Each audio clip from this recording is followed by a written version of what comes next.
Last month, we made close to $2 million in info coaching sales through Instagram alone. In this video, I'm going to break everything down. I'm going to go through what the general observations were, aka this month was a bit different than the other ones. So I'll break down exactly what changed. I'm going to go through some major content updates as well, and just break down as well on the sales and DM setting side what's been really working well for us. For context, my name is Jeremy Moser. I'm the co-founder of Social Profit Media. We're an Instagram marketing and monetization agency helping some of your favorite gurus get a hell of a lot richer. So to kind of go through the numbers, so as you can see, this is a decrease of about 20% compared to last month's video. And, I'm going to start off right off the rip at the very much top. The biggest metrics that kind of changed, and this is again across all of the board of clients that we've worked with, is not necessarily that like show up rate and close rate, they're both the same, if not increased.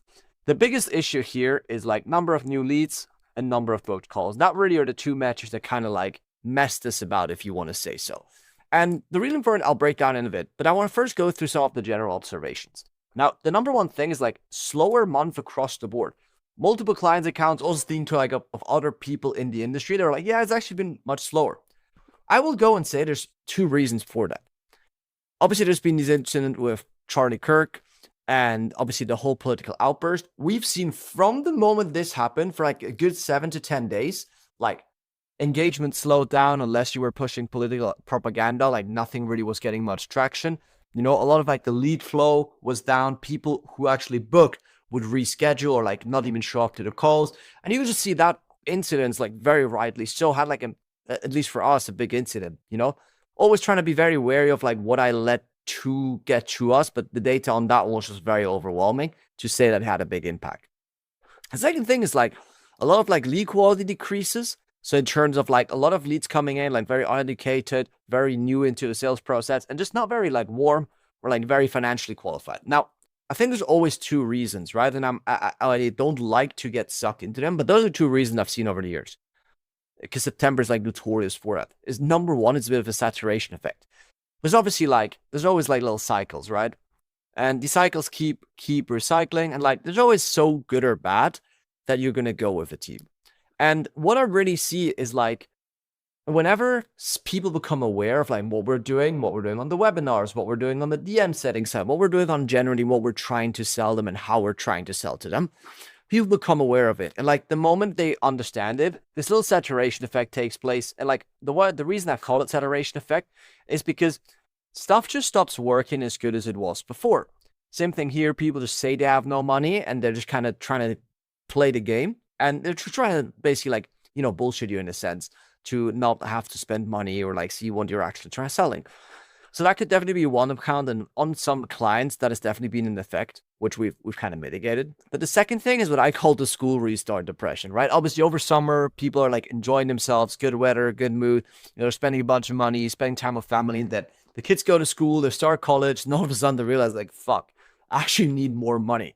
And we've seen that a lot, that when I dig into DM conversation, like even phone conversations, people are like, yeah, like my kid just went to school, like, oh, school just started, so I'm trying to make some more money. So it's partially those things. What we're doing, alternative, I'll even put it as an option, is we're just trying to be more efficient with things, trying to see what we can improve on the marketing angle side, which we'll get into the content side, and just driving innovation so we get higher quality leads. And the biggest other thing is diminishing CTA efficiency. So when you do CTAs, right, whether that be on the stories, whether that be on, let's say, reels, whatever, there's just much lower response rate, like less percentage of people that actually engage with the post will reach out. I think part of it, again, it just requires more innovation. I truly believe people are starting to really latch on to the info coaching space and kind of like the whole gimmick of it, which people would say is a bad thing. I actually think is really positive because it means that the space is growing, right? When you look at guys like Iman doing a challenge, like getting 1 million people on, right? That just shows that like the space is growing, which I think means just more money for all of us, which I think is amazing. What we've done is also on the CTA side is we're just really trying to reshape to put the customer first. Okay, so I want to show you this person, Ask Cat, I think it is. It's this AI lady who basically does like a bunch of like AI based stuff. And obviously it's a hot topic, right? So it's naturally, but obviously as you can see on some videos, let me see. On videos like these, she does really well because she basically does like, here we go, like it's like very post-specific CTAs. So for example, if she talks about like I think in one video she talks about how to use ChatGPT to become a co-founder. And she makes a specific co-founder prompt, CTA, gets like 1,000 comments. And so basically it's like, I want to put the consumer first again and essentially innovate a lot more on the CTA side, like what we actually try to give away so that there's more value in them. That's a really big thing on a general perspective. Now, I want to head into content lessons. Okay, so I think right now in the content space, if we're revamping this up, I think it's going to be a massive overhaul and kind of like rebuilding stuff. Because everyone is kind of latched on to like what's working, what's not working, and they're just kind of like copying. It's become this thing of like, oh, this works, let me copy it, which I'll make a separate video on it. It's one of the dumbest things you can do, and it'll probably keep you poor. But it's one of the things that's been really prevalent in this space. What I put here is like authenticity is super crucial. Like the best brands right now, the best creators are the ones that are being authentic and being themselves. And on top of that, like just from kind of browsing a bit, I think it's like the part where you document, you share what's working, what's not working, and kind of being personal with people is super key. And I want to show you guys 2 good examples because I think I want to be more positive in like how I speak about other creators. Someone said I sound like I hate everyone, which I don't. This is Mark. Basically, he's a fitness coach. He helps fitness coaches make more money, and like he just had a kid. So if you know Mark, tell him congratulations.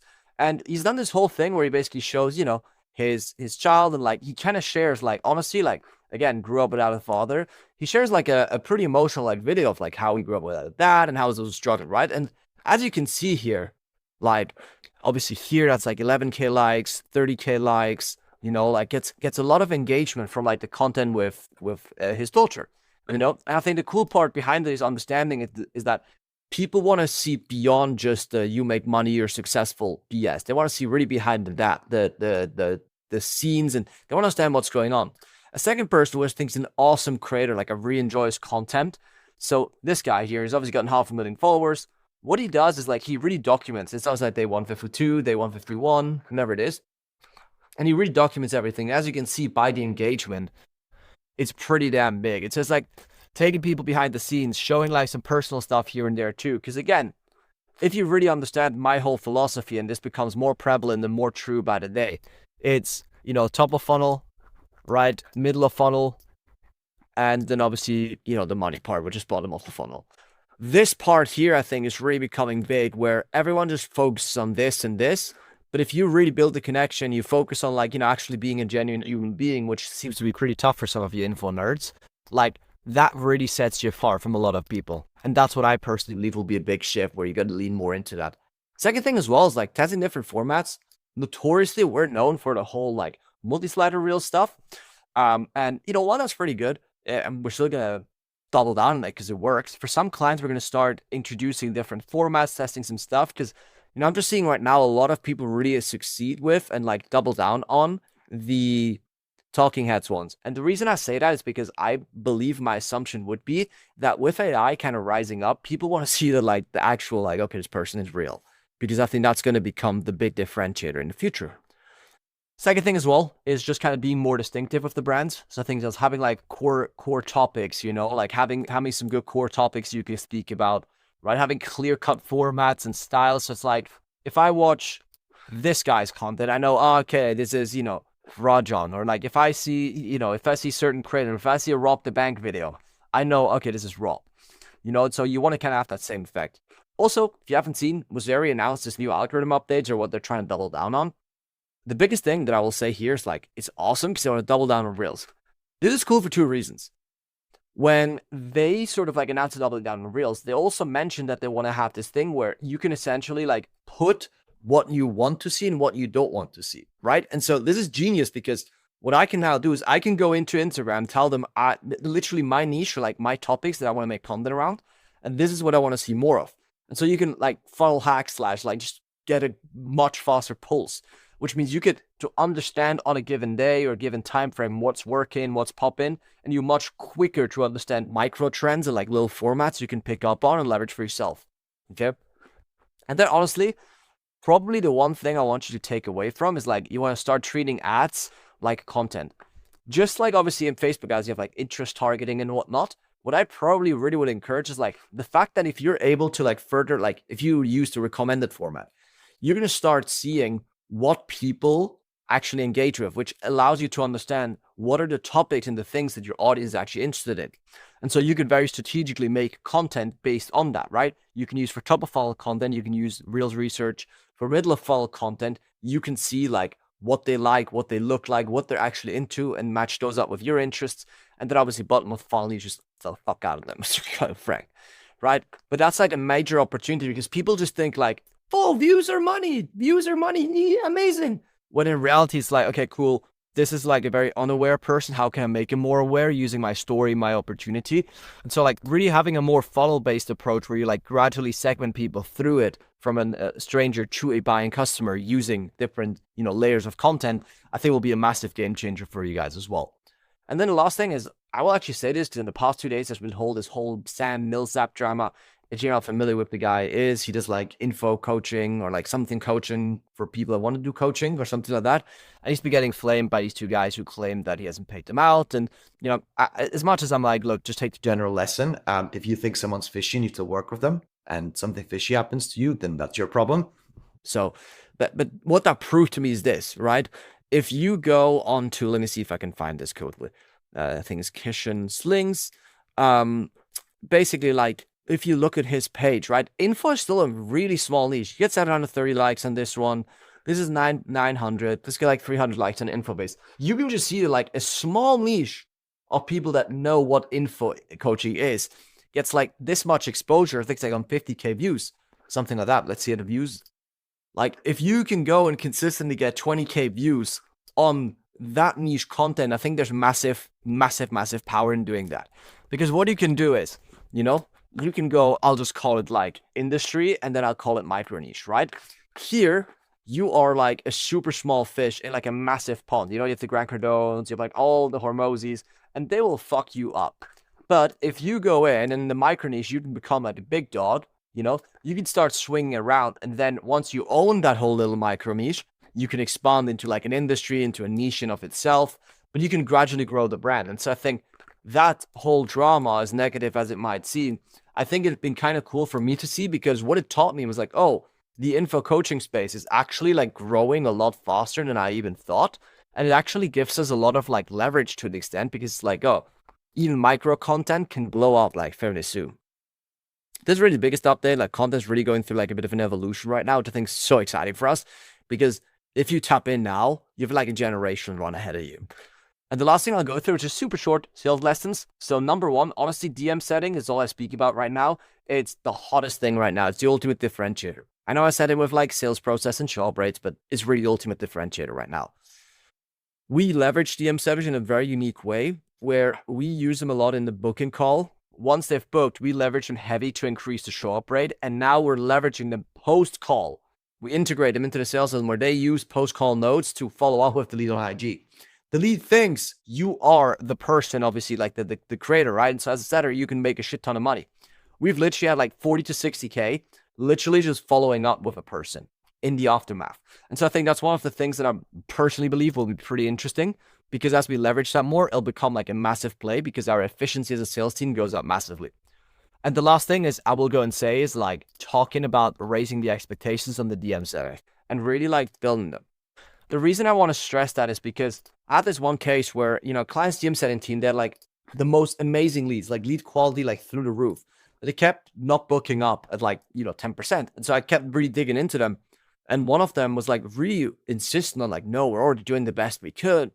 And, I pretty harshly like then called out this individual who didn't like it, went bitch around to a bunch of people. And, I called them up. I'm like, guys, get on the call. We're sorting this shit now.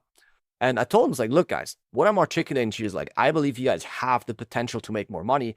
I believe you guys should be making better, and for a call booking perspective, but it's because I believe you guys are capable of doing better and as a result, making more money. Why are you rejecting the idea of making more money? And the interesting thing was that, within 2 weeks of me having this conversation, they started really ramping. They're our best performing setting team right now. Like, shout out to you guys. And I think the one thing that really stood out is like what I've kind of got from it was like, this is the first time somebody had told this particular DM setter or like individual that like, hey, you are capable of more. Like you actually have potential, which is, kind of sad saying that in and of itself, but it just kind of proved to me that with DM sellers, with salespeople, you really got to build them. You can't expect them to perform at this level when their mindset's only up here. You really got to like level the playing field here and really build them up so that they can see the playing field from your perspective and from your experience. And once they do, trust me, they will be the biggest asset in your company. I know there's different ways of doing it. I just really like how we do it. So I think we're doing it pretty damn well. And yeah, that is pretty much it. So with that being said, this is the Reap Cup. As I said, they're just around $2 million in info coaching. We also decreased how many clients we work with, to be quite frank with you. Honestly, don't know where we're going to end up, but, you know, could see is where the point we go to like super niche for like 6 to 8 clients max. And so hence, obviously, we're decreasing the overall number here a bit. But yeah, with that being said, you know, I hope you guys are well. And if you haven't already, please like, subscribe, leave a note, send it to your grandma or granddad, you know, and I'll see you in the next video.